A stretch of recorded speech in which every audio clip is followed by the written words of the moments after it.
O Clube do Livro do My News está diferente.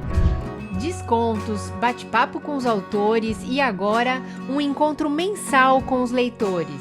Seja membro do My News, vem pro clube! Você tem medo de inteligência artificial? Eu confesso que eu tenho alguns receios. Parece que a qualquer momento vai entrar um robô aqui, vai escrever meus textos, apresentar esse programa aqui para vocês. Mas lavar a minha louça, que é bom inteligência artificial, ainda não quer. O que mostra que ela é inteligente mesmo. André, essa é a sua área. Eu devo me preocupar? Que profissões que estão aí ameaçadas pela inteligência artificial? A gente pode falar de fato em ameaças? Boa noite, obrigado pelo convite para participar do programa. Sempre gosto de conversar com conterrâneos lá de BH. E eu diria que não. Eu costumo falar que a inteligência artificial ela não é tão inteligente assim como a gente acha que ela é. Porque se a gente for pensar bem, o que uma inteligência artificial faz, o que é uma inteligência artificial? Começo de conversa. A gente tem a nossa inteligência, dentro da neurociência, a forma como a gente define inteligência capacidade de resolver problemas. A gente tem certos problemas, a gente quer resolver esses problemas, a gente utiliza de certos processamentos mentais para resolver esses problemas. E inteligência artificial nada mais é do que criar um sistema fora do nosso cérebro que resolve esses problemas para a gente. E é engraçado que a gente fala de problemas, aí a gente imagina, sei lá, um problema do tipo, eu tenho que decidir alguma coisa importante. Mas quando a gente fala de problema em neurociência, eu vou dar um exemplo. Se eu quiser coçar o meu olho agora, eu tenho que levantar minha mão numa certa velocidade. Quando eu chegar perto do meu olho, eu tenho que parar e fazer um movimento gentil, porque senão eu vou furar o meu olho. Isso para o meu cérebro é um problema, porque ele tem que saber exatamente a velocidade que ele vai mexer a mão, aonde que ele tem que parar o dedo, como que ele tem que mexer o dedo. Quem tem criança pequena, por exemplo, sabe que isso é um problema que ela ainda não consegue resolver. Quando ela descobre, por exemplo, que o pai e a mãe têm um olho, a primeira coisa que ela faz, ela vai com uma velocidade tão grande no olho da mãe e do pai, que ou machuca ou faz alguma coisa, porque o cérebro dela ainda não consegue resolver esse problema. E o que a gente faz, por exemplo, quando a gente cria um robô, é criar um sistema fora da nossa cabeça que consegue resolver esse tipo de problema de uma forma artificial. E quando a gente fala artificial, é porque a gente está dando certas instruções para esse robô, para ele fazer uma coisa do jeito que a gente quer. Então, eu diria que ela não é tão inteligente assim, porque ainda ela depende muito de coisas que a gente fornece para ela. Ou instruções diretas, que é o que a gente chama de inteligência artificial mais fraca, que é a gente dá um conjunto de instruções e manda o robô fazer aquilo, ou uma inteligência artificial mais forte, que é quando a gente fala o seguinte, olha, você tem que resolver X. E ele vai lá e descobre como tem que resolver, mas com base em dados que geralmente a gente fornece. Então, a gente ainda está muito longe de encontrar um robô que vai parar na sua frente e falar assim, quer saber? Não vou fazer o que você está mandando fazer, porque agora eu já tenho uma consciência sozinho, eu tenho emoção e vou fazer o que eu quiser. A gente está muito longe disso, muito mesmo. A gente ouve falar sobre inteligência artificial há bastante tempo e também sobre aprendizado de máquina. Uhum. A impressão que dá é que tem muito marketing nisso. A empresa faz um sistema de computador qualquer e diz que é inteligente, que aprende, coisa e tal. Queria chamar a Nádia aqui e entender assim uma coisa. Nádia, o que o jornalista e o público podem fazer para não cair em jogada de marketing quando se fala desse tema? Bom, primeiro eu queria dizer que eu fiquei aliviada de ouvir o André, né, André? Que bom, obrigada. Então a gente está um pouco distante daqueles cenários de filmes, né? Eu assisti há poucos dias que eu fiquei, que as máquinas sempre venceram, a inteligência artificial sempre venceu o homem. Sobre machine learning e a inteligência artificial disfarçada, né, principalmente desses robôs que conversam com a gente nos serviços, banco, eu acho que é muito importante que fique claro para o usuário que está falando com o robô. Mas tem alguns fatos que aconteceram recentemente, um deles foi até noticiado pelo Wall Street Journal, que tem a ver com a inteligência artificial, e eu acho que é algo, de repente a gente pode falar sobre isso, o André pode falar um pouco sobre isso depois, que é a deepfake, que está ganhando já ares, né, mais sérios e no caso dessa notícia do Wall Street Journal, um funcionário de uma empresa no Reino Unido tinha certeza que estava falando com o chefe dele, que era um alemão, que falava inglês e tinha um leve sotaque alemão. A deepfake conseguiu reproduzir até a melodia da voz desse chefe. E esse funcionário, desculpa, no Reino Unido, transferiu 200 mil libras para um suposto fornecedor na Hungria. E a gente só soube disso porque a seguradora foi acionada, e a seguradora que relatou esse caso para o Wall Street Journal, sem revelar qual é a empresa que levou o golpe. Isso aconteceu em 2019, quer dizer, né? Então, acho que a deepfake é algo que a gente ainda vê muito deepfake como meme, né? Até a rainha Elizabeth já foi, nos canais mesmo no Reino Unido, já teve essa... brincaram com ela. A deepfake é algo preocupante já. Eu acho que já é possível enganar pessoas com voz.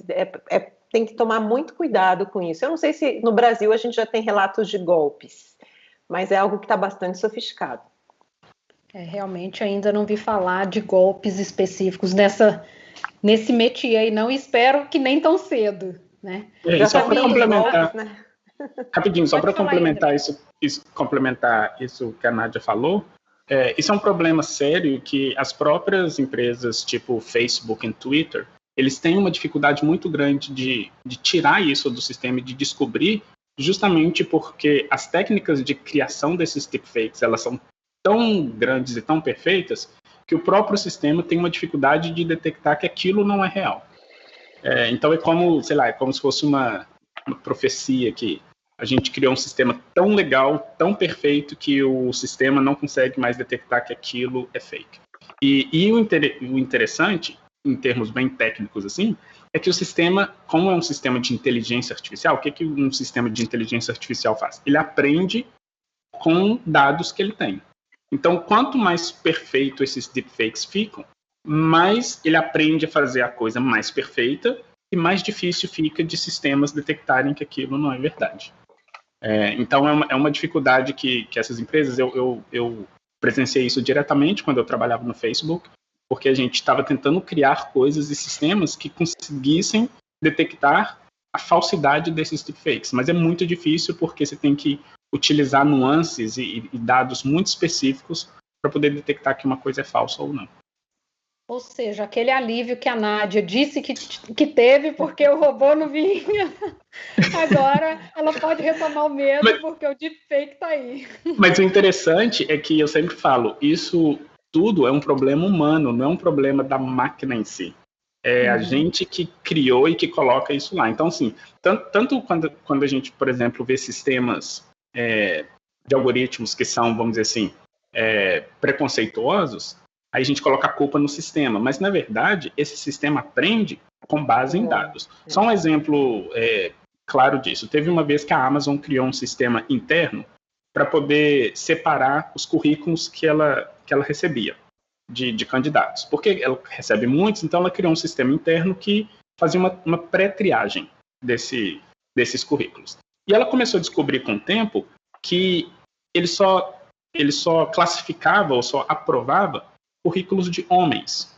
Aí eles foram olhar nos dados que eles usaram para treinar, historicamente eles contratavam mais homens. Então o que o sistema aprendeu? Ele aprendeu o seguinte, olha, se esse currículo tem um nome feminino, ou se ele tem alguma coisa, sei lá, essa pessoa participou de futebol feminino, ou de um clube, não sei o que lá, feminino. Se tem essas palavras, eu vou tirar isso como probabilidade ruim de sucesso.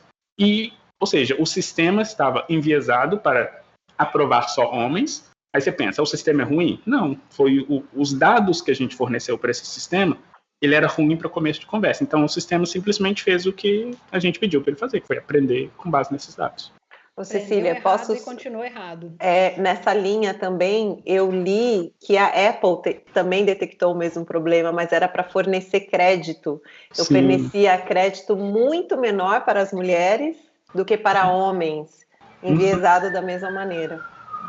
A gente tem isso também no viés de raça, que foi uma discussão super recente sobre posts no Twitter. Então, assim, como o André disse, apenas reproduz o que foi treinado para reproduzir, né?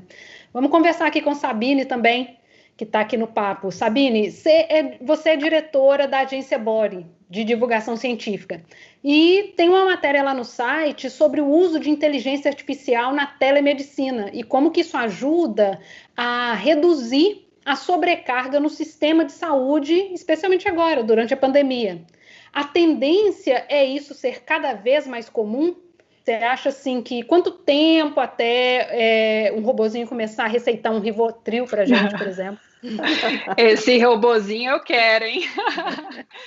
Cecília, boa noite para quem está acompanhando. É isso aí foi o resultado de uma pesquisa da Fundação Getúlio Vargas em São Paulo, da PUC do Paraná e outras instituições que analisaram um robozinho, vou falar aqui robozinho, tá, gente? Liberdade aqui de expressão, o André não vai ficar chateado. Analisaram um robozinho do SUS, né, que foi implementado pelo SUS em 3 cidades. Os pesquisadores analisaram como os usuários usaram aquele robozinho em 3 cidades, e aí as pessoas chegavam lá no robozinho e falavam, estou sentindo tal sintoma, e aí, por meio de inteligência artificial, aquela pessoa tinha alguma orientação. Eu estou falando aqui no contexto da Covid, né? Então, eu estou me sentindo assim, eu estou com febre, não estou, e aí a orientação é, fique em casa, o sintoma é leve, não precisa ir para o hospital, ou, não, nesse caso tem que recorrer ao hospital. E os pesquisadores analisaram que num curto período de tempo, em 3 cidades pequenas, inclusive, do estado de São Paulo, e 2 cidades do interior de São Paulo e Curitiba, os pesquisadores analisaram que foram feitos 24 mil atendimentos, entre aspas, né, pelo robozinho, que desafogaram o Sistema Único de Saúde. O que é muito importante, porque lembra que o SUS, né, atende 75% da população do país, a gente está numa pandemia, então desafogar o SUS é muito importante. Então, eu tendo a ter um olhar, diria um pouco até otimista, da gente pensar em soluções por inteligência artificial que nos ajudem a resolver problemas e a ter uma sociedade melhor. Queria mencionar um outro exemplo de uma pesquisa que a gente também disseminou lá na agência Body. A gente sempre dissemina a ciência brasileira, né? A gente tem um foco em mostrar as coisas incríveis que os pesquisadores do Brasil fazem. A gente disseminou uma pesquisa, Cecília, sensacional, feita por uma instituição privada do Ceará, em parceria com instituições da Índia. Olha que perfil de parceria que a gente tem no Brasil, científica. Que os pesquisadores que não eram da saúde, eles eram da área de computação, eles criaram uma inteligência artificial ensinaram, né, como o André estava falando, ensinaram o sistema para olhar imagens de pulmão e conseguir fazer um diagnóstico rápido para a COVID, com 90 e poucos % de precisão, quase 100%. Isso também agilizou bastante o diagnóstico no SUS do Ceará. Então, a gente está falando de alguns exemplos que realmente conseguiram agilizar atendimento, agilizar diagnóstico de uma maneira eficiente no SUS no Brasil. E vamos lembrar, a ciência brasileira, os pesquisadores estão arrasando. Outro dia eu fiz um levantamento, só no ano passado a gente tem no Brasil mais de 100 mil artigos científicos publicados, então estamos entre os 13 maiores produtores de ciência do mundo, e a gente está entre os 10 maiores produtores de ciência do mundo em Covid. Então os pesquisadores estão ralando para trazer soluções e para analisar o que a gente está fazendo na pandemia. Isso é massa mesmo. E, Gonzalo, você é um veterano da ciência e muito ligado em tecnologia, conectadíssimo. Inclusive, para quem ainda não olhou, dá uma olhada no Instagram dele, que é maravilhoso. Como que você vê essa evolução da inteligência artificial? Assusta mais, empolga mais? Bom, boa noite, muito obrigado pelo convite, é um prazer estar com vocês aqui, estou ficando instigadíssimo com essas conversas aí. E com relação à máquina de lavar pratos, pode ter certeza que está a caminho, viu? Eu acho que a ciência e a evolução da ciência colocará nas nossas mãos, está colocando nas nossas mãos, um monte de instrumentos novos. O que nós temos que fazer é nos adaptarmos para conseguir utilizar esses instrumentos. Não tem saída para isso, né?